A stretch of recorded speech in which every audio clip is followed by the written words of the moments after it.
Hi, I'm Yetta. It was supposed to be my birthday. My name was on the invitation. The cake was mine. I even paid for the paper plates. But that night, my sister announced she got a job in New York. And just like that, my party wasn't mine anymore. They applauded her while I cleaned frosting off the floor. The next morning, my mom found something I left on the kitchen table. She screamed, but it wasn't the sound that stayed with me. It was the silence that came after, when nobody asked why. What would make a daughter take her whole family to court, right before giving birth? And why didn't I stop it? Because by then, they'd already erased me. Wouldn't you want to know how? I spent 2 weeks planning the whole thing, from the paper lanterns I strung up in the backyard to the delicate frosting on the carrot cake I ordered. Everything had my fingerprints on it. I didn't hire a party planner. I didn't ask for help, mostly because I knew no one would offer. And even if they did, they'd turn it into something else. Something not mine. It was supposed to be simple. A late afternoon gathering with soft acoustic music, light drinks, and polite conversation. My kind of celebration. Nothing flashy, nothing loud. Just family, a few friends, and maybe a chance, just one, to feel seen. The guests arrived in waves. They kissed Vera on the cheek like it was her housewarming. She beamed, hands waving toward the garden as if she had hung the lights herself. I said nothing, smiled. I smiled so much my cheeks hurt. People asked where the bathroom was, complimented the playlist, asked who catered the sandwiches. I answered each question kindly because I was raised that way. Then came the moment I'd been dreading since I clicked order on that cake. My cousin set it down on the main table. It looked exactly like the photo. 3 tiers, pale pink roses, piped edges. But when I leaned in to read the message, it hit me. So proud of you! No name, no mention of a birthday, no age, no happy birthday Yetta. Just vague congratulations, like someone hedged their bets. Even the cake wasn't sure who it was celebrating. I tried to shrug it off. Maybe it was a mistake. Maybe someone thought it was safer to go generic. Maybe, though I knew better, it wasn't personal. A guest wandered by, glass of rosé in hand. "Is this her birthday?" she asked another woman beside her. "I think it's for both sisters or something," the woman whispered back. I didn't correct them. I just watched them walk off toward the drinks table. Then it happened. Mom tapped her wine glass with a fork. The chatter faded. Everyone turned. I was midway through unwrapping a serving spoon when she smiled and said, "We just want to take a second to share something special before we cut the cake." I froze. Beside her, Callista was already beaming. She held up a sleek envelope, the kind you'd expect for a wedding invitation or a scholarship announcement. I knew that envelope. I'd seen it when I applied to grad school 12 years ago. Only difference? Mine was thinner. "I got it," Callista said, voice trembling with delight. "New York, full offer, editorial track." The backyard erupted, clapping, squeals. A few people even stood to hug her. Vera reached out to grasp Callista's hand with watery eyes. My aunt said, "We should have made this a going-away party." Laughter followed. Someone popped open a second bottle of Prosecco. No one looked at me. The cake I'd paid for stood in front of me, untouched. The roses seemed to sag under the weight of their ambiguity. I picked up a napkin and carefully wiped a line of frosting that had slipped down the side. I wanted to speak, not shout, not accuse, just correct the record. But what would I say? Actually, this was my birthday? That would sound petty. Ungrateful, like I was trying to steal thunder from my sister's moment. So I said nothing. I kept smiling. I made sure the kids didn't knock over the drink dispenser. I reminded someone where the extra napkins were. I threw out a stack of used paper plates. Later, inside, the kitchen was quiet. I opened the fridge and stared at the second cake box I had hidden in the back, just in case. It had my name on it, piped in mint green frosting. I imagined cutting it alone, eating it in silence. Instead, I poured myself tea, same mug, same motion, but it tasted like nothing. I carried the tea outside, steadying the mug with both hands even though it wasn't full. The sun had dipped behind the neighbor's roofline, and fairy lights strung across the pergola cast a soft, bouncing glow over the crowd. The music had shifted, something louder now, with bass that pulsed through the wooden deck. They were still celebrating. I moved slowly, weaving through clusters of guests, past a group gathered near the drinks table. Laughter spilled out in waves. I smiled when people made eye contact, nodded when they complimented the lanterns, the food, the ambiance. No one mentioned the cake. No one asked if I had made a wish. I paused when I saw the gift table, or what was left of it. It had been pushed against the fence, my carefully arranged display, now crammed between a folding cooler and a stack of Solo cups. The wrapping paper I had chosen to match the table runner, ivory with sage leaves, looked out of place next to red party buckets and half-empty chip bowls. A kid, maybe 6 or 7, tugged at one of the gifts, unwrapping it halfway before his mother caught him. "Oh, honey, that's not a party favor," she said, pulling the box from his hands. The boy pointed. "But it was next to the soda." His mother glanced at me, blinked. "Oh, I thought these were Callista's?"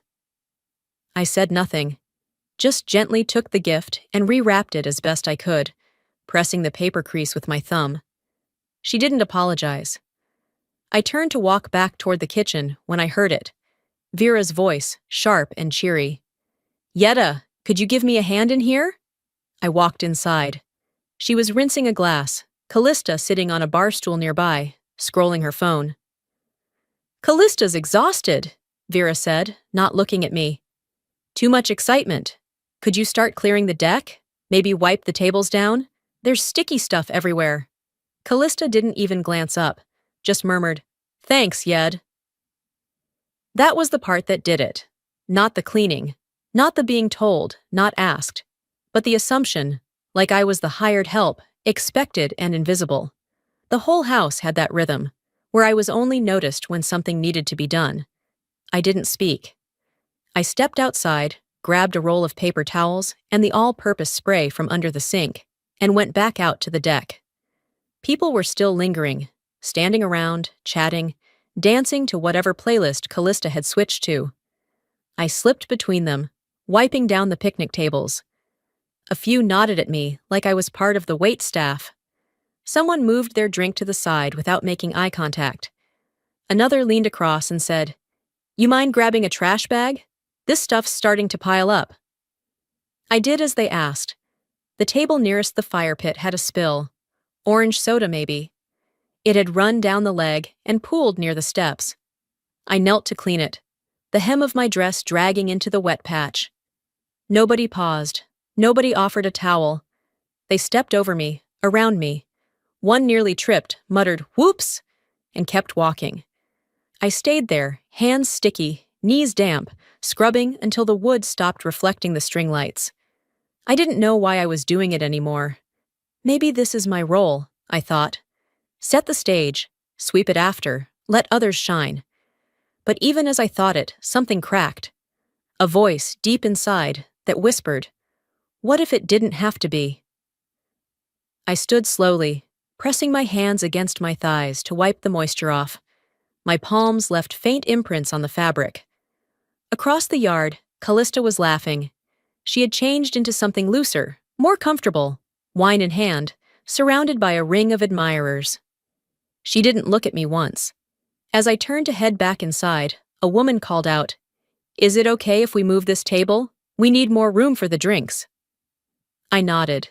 Of course. I always nod. I stepped into the kitchen and grabbed a handful of napkins to clean my hands.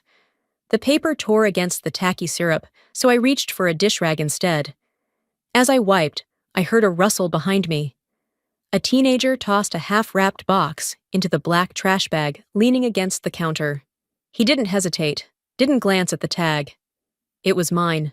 He moved on. I didn't stop him, I just watched.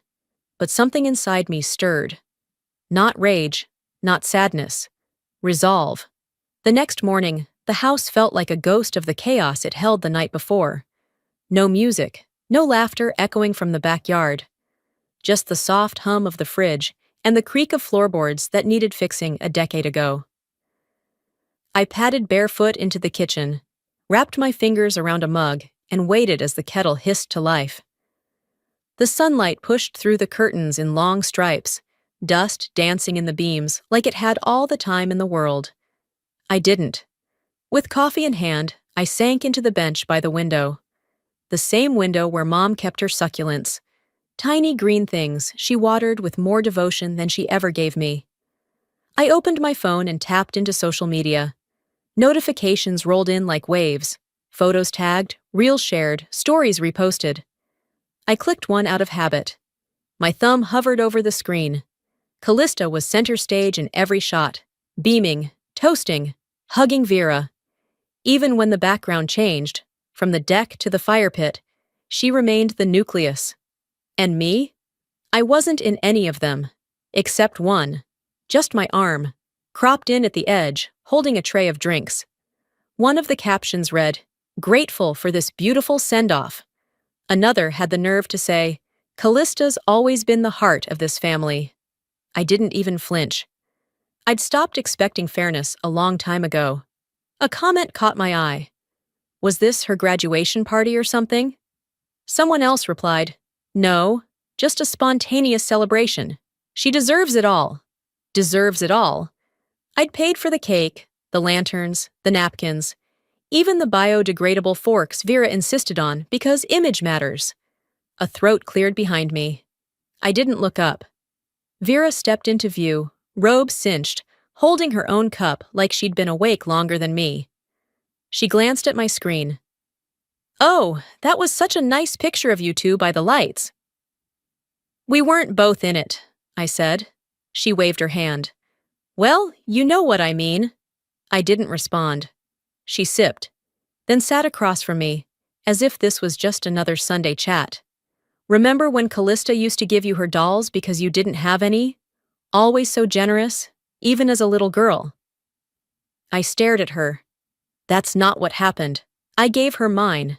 The big one. You told me to share because she cried." Vera blinked like I'd spoken a foreign language. "Well, memories blur, Yetta. Let's not dig into the past." Memories don't blur. They get rewritten by the people who shout loudest. I set my mug down and stood. Walked down the hallway lined with photo frames. The family wall. Moments frozen in glass. There was Callista in her cap and gown. Callista at Disney. Callista holding a trophy for something I couldn't remember. I scanned the images until I found one I knew had been mine, my 10th birthday.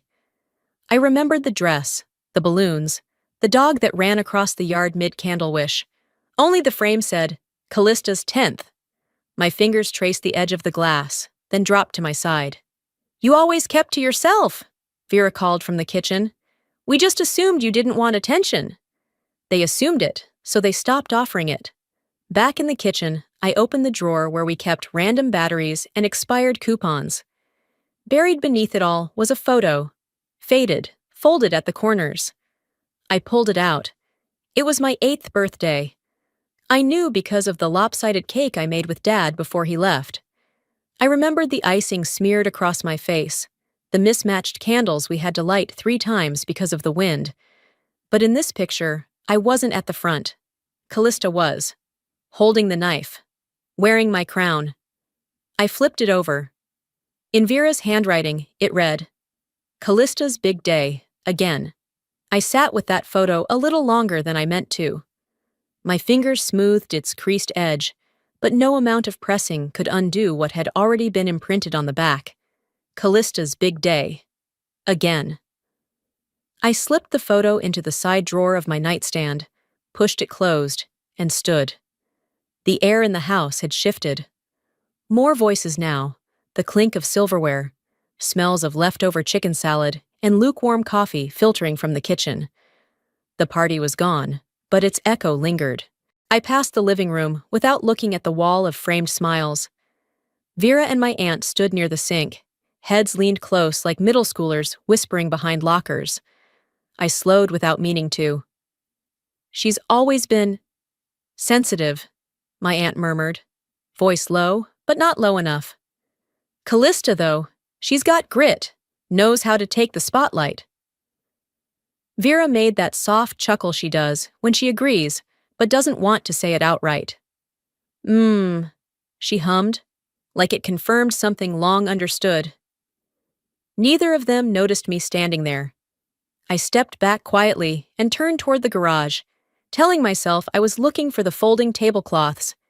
Anything to get me out of earshot. The garage was cool and dim, smelling faintly of dust and old mulch. I moved a bin to get to the shelf where we stored holiday decorations. That's when I saw it. A small box wrapped in navy blue paper with silver ribbon, wedged behind a stack of unused Halloween lights. A tag was taped to the side. In my best friend's handwriting, "Happy birthday, Yetta! You matter!" I blinked, stared at it like it had grown legs. It wasn't on the gift table yesterday. It wasn't even near the party. Vera must have shoved it in here, out of sight, where it wouldn't clutter the aesthetic she'd curated. I held the box like it might break and stood still for a full minute, trying to figure out what to feel first. It wasn't anger. It was exhaustion dressed in new clothes. I carried it upstairs, didn't unwrap it, just placed it gently on my nightstand next to the photo drawer, and sat on the edge of my bed. Keep things low-key so no one feels awkward, Vera used to say about my birthdays. And I used to believe her. But low-key always meant quieter, smaller, easier to ignore. It meant one balloon instead of 5, a text instead of a call, an excuse instead of presence. Low-key wasn't for my comfort. It was for their convenience. They never say, "Don't celebrate me," I whispered to no one. They just move the celebration somewhere I can't reach. I walked back down the stairs. Vera was alone now, folding a dish towel at the sink. She looked up as I entered, like she hadn't seen me all morning. "You hungry? There's a few chicken sliders left," she offered, casual. "I found the gift in the garage," I said evenly. She paused, blinked. "What gift?" "From Ellie, the one with the silver ribbon." Her mouth opened, then closed. "Oh, right. I just thought it didn't match the rest of the setup. You know how clutter ruins photos." "Photos where I'm not even in them," I replied. Her face flushed. "I didn't mean anything by it." "That's always the excuse, isn't it?" I kept my tone calm. "Meaning well, but somehow I'm always the one erased." She didn't answer. I didn't wait for one. Upstairs again, I stared at the blue-wrapped box. I didn't touch it, didn't shake it, or wonder what was inside. That wasn't the point. It wasn't the gift. It was the fact that someone thought I was worth giving one to, and someone else decided it wasn't worth being seen. I left it on the table beside my bed, unopened, but no longer invisible. Monday started with the familiar whir of my ceiling fan and the smell of overbrewed coffee. I had woken up before my alarm, not because I was eager to get to work, but because sleep had stopped offering rest. I padded into my home office, the one place no one else touched. It wasn't fancy, just a desk, a secondhand chair I'd refinished myself, and a bulletin board cluttered with receipts, sketches, and a few photos that hadn't been edited to erase me. I flipped open my laptop, ready to drown myself in spreadsheets and logistics. But there it was, red bubble blinking in Slack. I clicked. "Morning, Yetta. We got a weird email over the weekend. Thought you should see it." Attached was a screenshot. The sender was anonymous, the kind that hides behind pseudonyms, and a Gmail address created 3 hours before sending. But the tone, that I recognized. Yetta has a tendency to react emotionally under pressure, may lack the temperament to lead during scale-up phases. A direct quote, not just in spirit, word for word, from something Vera had once said at a family brunch. Back then, it was when I dared to suggest I might expand my business. She had sipped her mimosa and said, "Are you sure you're ready? Pressure brings out the worst in some people." I stared at the email, my hand frozen on the mouse. Then, without a word, I screenshot it. Saved it in a folder already waiting, labeled Receipts. That wasn't a metaphor, that was the real name, and the folder was filling up fast. I didn't forward it to my partner, not yet. I didn't say anything out loud. Silence, I'd learned, made people nervous in ways shouting never could. Instead, I took a breath and started organizing the rest of my inbox, moving financial documents into one folder, invoices into another. My coffee cooled beside me. Then came the text. It buzzed against the desk, screen lighting up with a message from Vera. Long, too long for a check-in. I clicked. Callista's already dealing with a lot right now. I know things got a bit messy, but I don't think dragging legal stuff into it helps anyone. Family is more important than paperwork. We're stronger when we support each other, not when we threaten each other. I stared at it, reread it 3 times. It wasn't a plea. It was a warning dressed in a hug. I typed only 5 words in reply. I agree, family should be. Then I set my phone down and opened my legal tab. They thought I'd explode, that I'd call or text back in rage, maybe even cry. They were always waiting for that, some emotional storm they could point to and say, "See? She's unstable." But I'd learned something growing up in that house. If you want to terrify people who manipulate emotion, stay calm. So I did. I downloaded the revised contract from the county site, the one I was mysteriously removed from. I saved a copy next to the folder of screenshots and deed photos. Then I went to my calendar and booked a consultation with my lawyer for 9:30 the next morning. Just a 30-minute slot. Just enough to start the shift. Not a fight. A correction. Before I logged off, I clicked back into the folder and right-clicked Receipts. Rename. I typed Inheritance of Silence. Active. Because for years, I thought keeping peace meant keeping quiet. Now I understood. Silence isn't submission, it's strategy. The following morning arrived with a cold draft sliding beneath the dining room door. I moved through the house like someone preparing for a storm. Quiet, precise, already soaked on the inside. No one else was awake. Vera and Callista had stayed up late in the living room the night before, laughing too loudly over a second bottle of wine, while some show played on mute behind them. I stepped into the small office near the garage, the one Vera called her paper hub. It was more like a junk drawer in room form.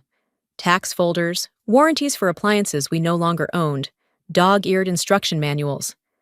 I was looking for a copy of last year's tax return. Instead, I found something else. A thick envelope, slightly creased, tucked under a stack of Homeowners Association newsletters. I pulled it free. The notary seal caught the morning light like a slap. It was the updated deed. And my name wasn't on it. Just Vera and Callista. I stared at the document, blinking once, twice, willing my brain to misread what was clearly there. Then I remembered. I had signed the original mortgage with them 6 years ago. My credit was stronger, my business more stable. They couldn't get the loan without me.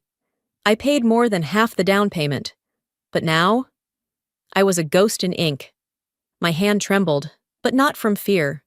From understanding. From the kind of clarity that no longer needs emotion to validate it. They needed my credit, I whispered. Now they don't even need my name. I took the envelope upstairs, laid it gently next to the copy of the original I'd kept tucked in my own drawer for years.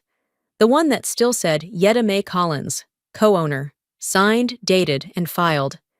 That night, as the TV glowed blue and Vera and Callista passed a cheese plate back and forth, I moved through the kitchen with practiced ease. They didn't notice me, and I didn't need them to.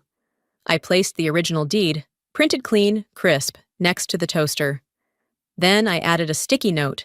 This is what I signed. This is what I still have. I didn't need a scene. I needed a signal. The next morning, the scent of Earl Grey reached the hallway before I heard her gasp. I entered just in time to see Vera frozen mid-pour, kettle in one hand, the paper in the other. "What is this?" she snapped, voice already rising. "Why would you bring this up now?" I stayed by the doorway, calm. "Because you thought I forgot," I said. "I didn't. I documented." Her eyes darted from me to the page, to the sticky note, then back. "Don't weaponize old paperwork, Yetta." "Then stop acting like history doesn't count when you rewrite it." She opened her mouth again, but before the words landed, Callista entered the kitchen, still in her robe, phone in hand. She took one look at the paper. Her face didn't move, but her eyes hardened. "You've been waiting to do this." I met her gaze. "No," I said. "I wasn't waiting. I was preparing." Callista didn't say another word. She stared at me for a beat too long, then turned away, her robe swinging like a curtain drawn shut. Vera followed after her without a sound, leaving the kitchen heavy with everything unsaid. By evening, the tension in the house had vanished, at least on the surface. Vera was back in her role: hostess, matriarch, the smiling woman who arranged brie slices just so on a ceramic platter. She had invited a few neighbors over, plus two of Callista's old college friends who were passing through town. It was supposed to be a send-off dinner. Something intimate and joyful, her words. I stayed in my room until the voices grew loud enough to fill the house. Then I came down, dressed in the same soft gray sweater I wore when I didn't want to be looked at too closely. No one noticed me slip in. Or if they did, they didn't say anything. The projector was already set up in the living room. A makeshift screen hung against the bookcase, with folding chairs pulled into semi-neat rows. Callista stood near the front, laughing with a hand on her hip. Her hair was curled, her smile wide. Then she dimmed the lights and hit play. The montage began with a baby photo, her, not me. Then preschool, piano recitals, debate club, graduation. A few clips were familiar, pulled from old family tapes. In one, I could be seen off to the side, blurred, passing a cup to a cousin. In another, I was adjusting a camera angle before disappearing entirely from the shot. Uplifting music swelled. On the screen, the caption read, "This family built me, especially Mom." The room erupted in applause. Vera sniffled beside the screen, dabbing her eyes with a napkin. "My baby," she whispered. I didn't move. I didn't clap. Someone leaned over and whispered, "You must be so proud." I offered a closed-lip smile, the kind I'd practiced in mirrors and staff meetings, the kind that meant, "Please leave me out of this." After the video, Callista raised a glass. "I wouldn't be where I am without this house, this family, everything I've become. It's because of you all." Another wave of clapping. Someone let out a whoop. She added, "And to my sister, Yetta's always been steady, quiet strength. We don't say it enough, but we notice." Everyone turned to look at me. I stayed seated near the kitchen archway, back straight. "Yetta," one of the neighbors said, "do you want to say anything?" I looked at the people in that room, some who'd called me Callista by mistake, others who hadn't spoken to me since the cake went untouched at my own birthday. "No," I said, voice clear. "Nothing that hasn't already been said. Clearly." A few chuckled, not sure if it was a joke. I stood, nodded once at no one in particular, and walked out before dessert. Not in anger, in clarity. Upstairs, I opened my laptop and logged into my private drive, the one I kept for contracts, documentation, the things that mattered when words failed. I created a new folder, dragging in the scans. The deed, the email from the anonymous, concerned party, the note Vera had once handwritten to a notary. I hovered over the folder name, then renamed it, Evidence Now. Let them have their claps and toasts. I had the truth. By Thursday evening, the table was set like nothing had happened. Vera had gone all out. Her vintage lace runner stretched across the wood, crystal glasses lined up as if the queen herself might swing by. Callista had chosen the playlist, of course, something light, jazzy, smug. I recognized a few tracks from her high school graduation dinner. That one was also supposed to be a shared event, and somehow I ended up doing dishes while she got flowers. I didn't dress up. I wore black. Not for mourning, just for armor. Vera greeted me at the door with a smile that didn't quite meet her eyes. "Let's just clear the air tonight, okay?" she said. I nodded once and stepped inside. The guests were familiar, but not welcome. No one from my side. Just Vera, Callista, and the cousins who never made eye contact unless there was gossip to collect. I took my seat, deliberately choosing the chair farthest from the head. Dinner began with salad and surface-level talk. Vera asked about Callista's packing schedule. Callista giggled about trying to fit her shoe collection into 2 suitcases. I let it play out. Fork, knife, chew, nod. Then Vera pivoted. "We need to talk about the house," she said gently, folding her napkin with theatrical calm. "It's just, things are shifting. Callista's move, our finances." Callista jumped in. "It'd be easier if you just signed off, Yetta. No lawyers. Just family." I sipped my water and pulled out my phone, clicked the file I'd queued in notes. Hit play. Vera's voice filled the room. "We already fixed the paperwork. She'll either sign or get forced out." The fork in Callista's hand slipped, clinking against her glass. Vera's eyes widened. "You recorded me?" I didn't blink. "You called it a conversation. I called it a plan." The silence wasn't dramatic. It was surgical. Before anyone could recover, my phone buzzed again. A notification from Facebook. I tapped it open. My stomach didn't flip. My breath didn't hitch. It was just confirmation. A post from Nina, an old friend we both once shared. She had written, "We always knew who did the work behind the scenes. It's just sad to see the loud ones take credit." Attached was a photo, blurry from the birthday party. Me, setting up decorations while Callista posed in front of the cake. I held the phone up, turned it around, and laid it gently on the table like evidence in court. Callista scoffed. "You made this public?" I leaned back, voice steady. "You made me invisible. I just turned on the lights." Nobody reached for their wine. I pulled a manila envelope from my bag and slid it across the table. "Certified notice," I said. "Ownership dispute, filed this morning." Callista stood so fast her chair screeched. "You're doing this now? After everything this family has done for you?" I met her eyes. "You mean like deleting my name from the deed? Or throwing my gifts in the trash? Or cropping me out of every picture that didn't need a scapegoat?" Vera's voice trembled. This isn't how family works." I smiled, just slightly.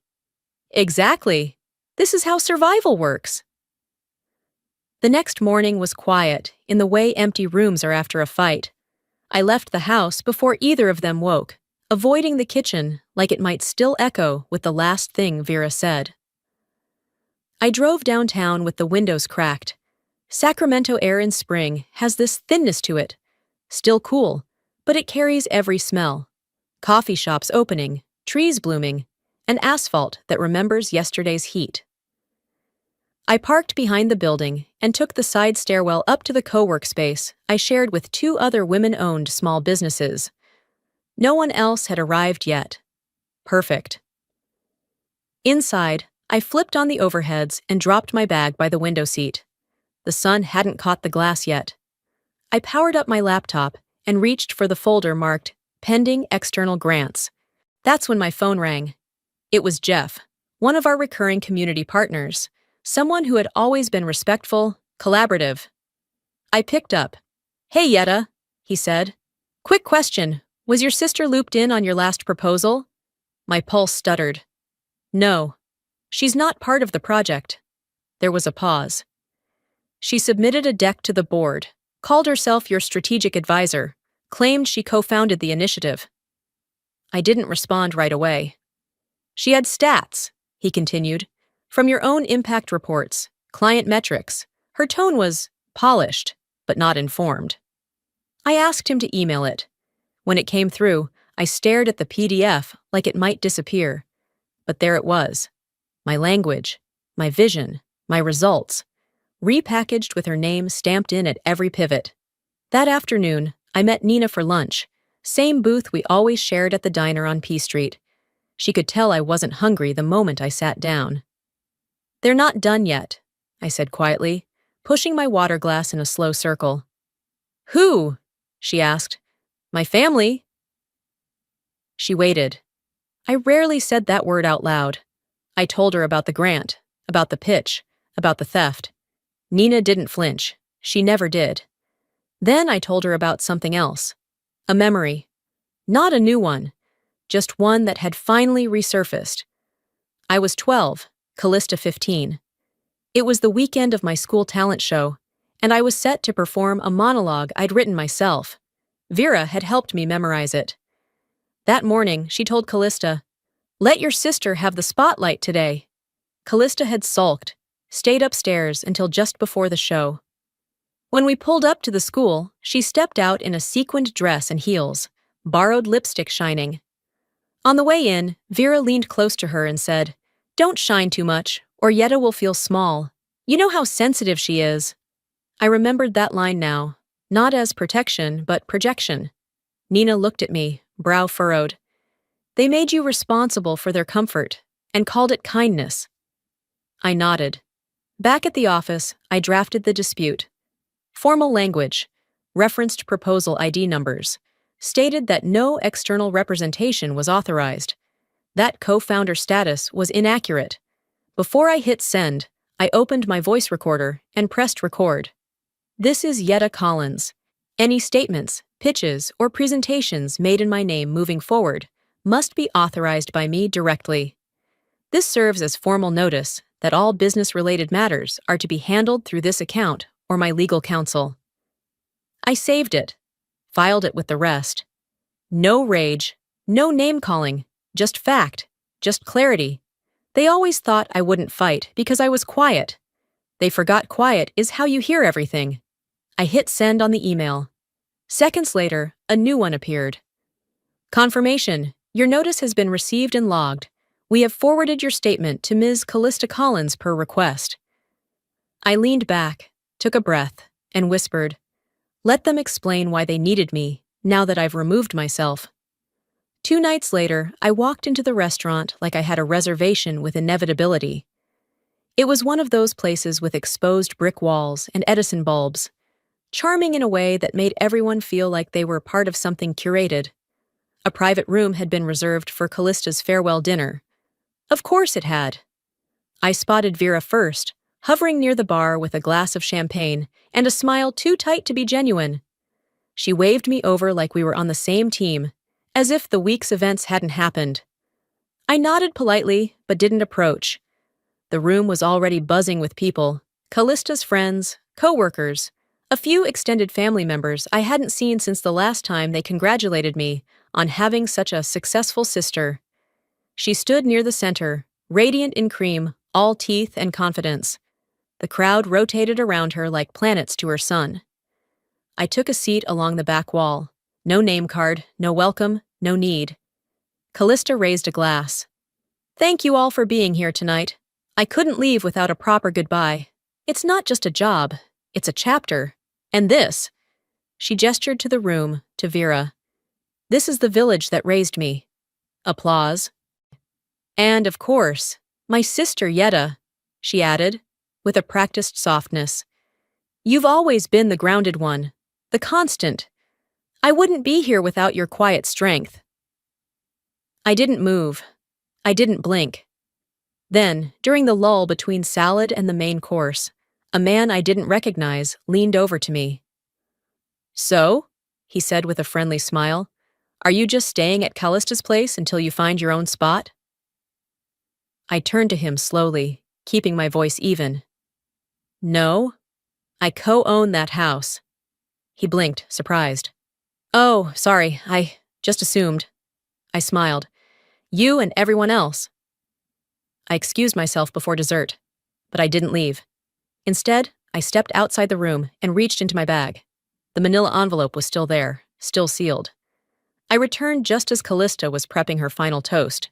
"Before you clap again," I said, my voice calm but cutting through the noise, "maybe let's hear from the part of the story that didn't get a cameo." Heads turned.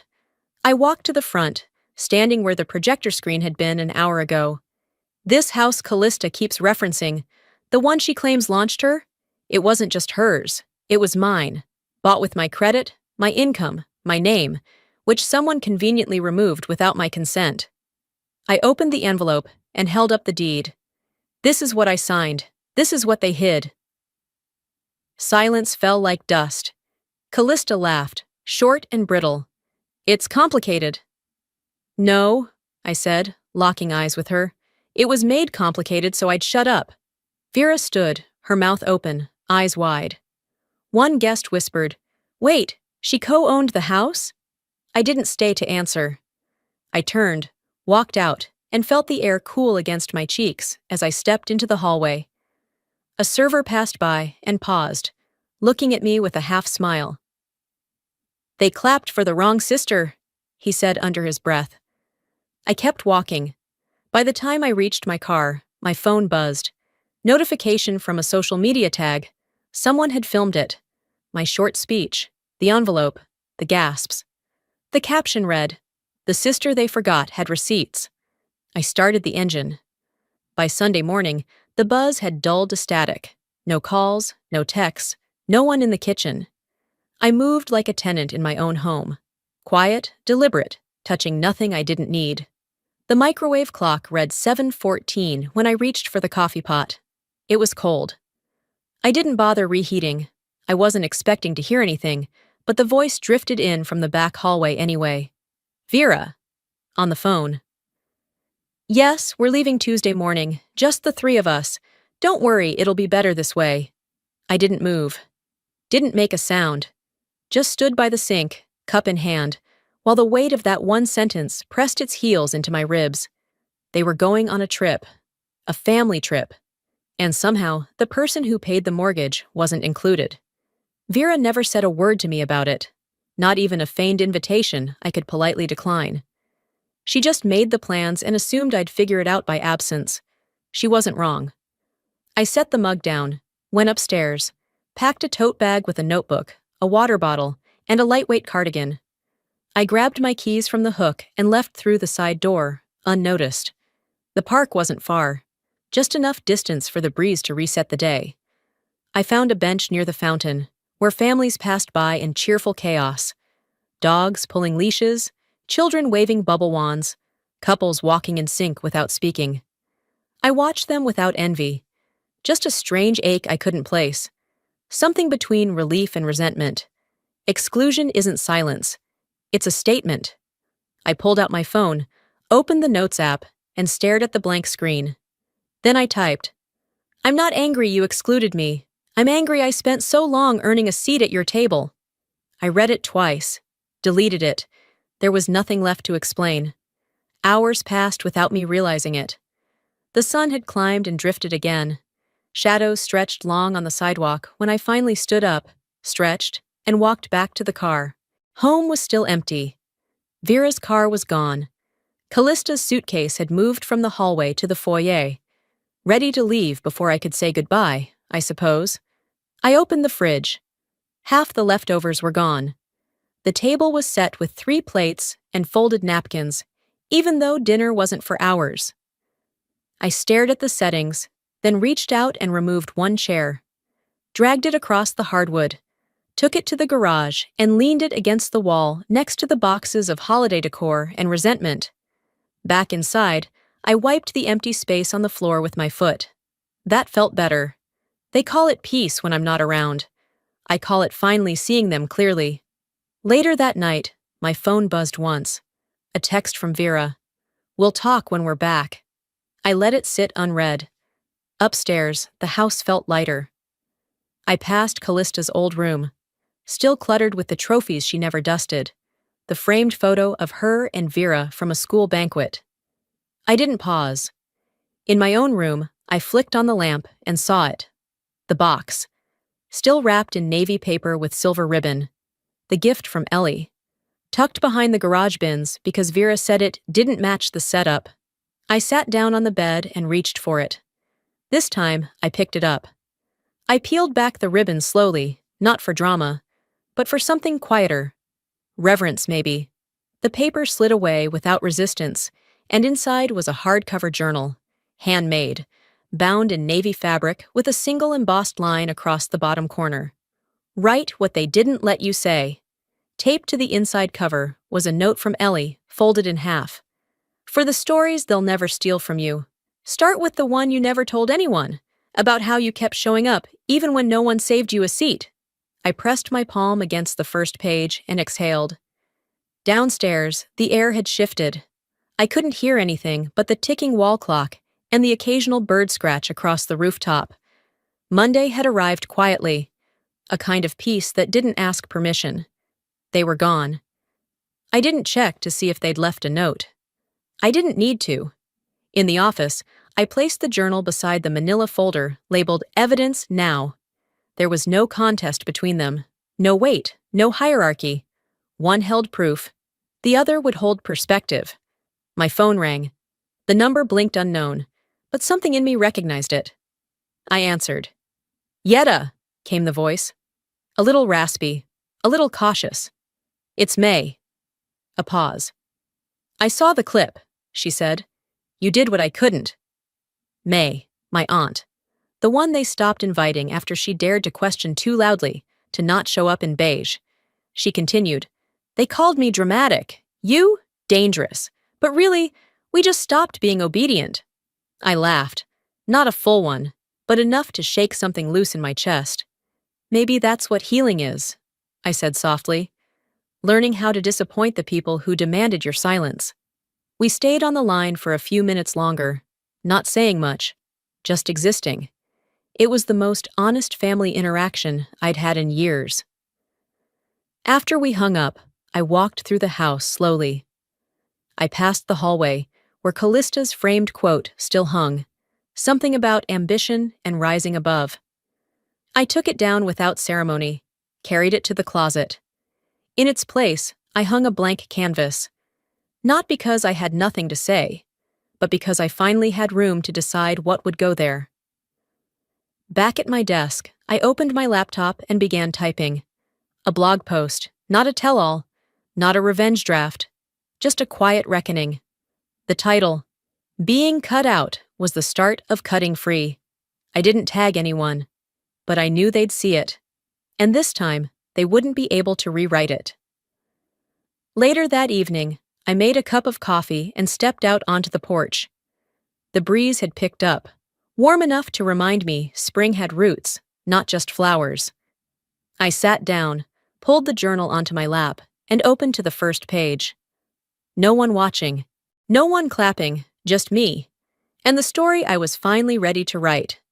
This time, I wrote, "The story begins with me."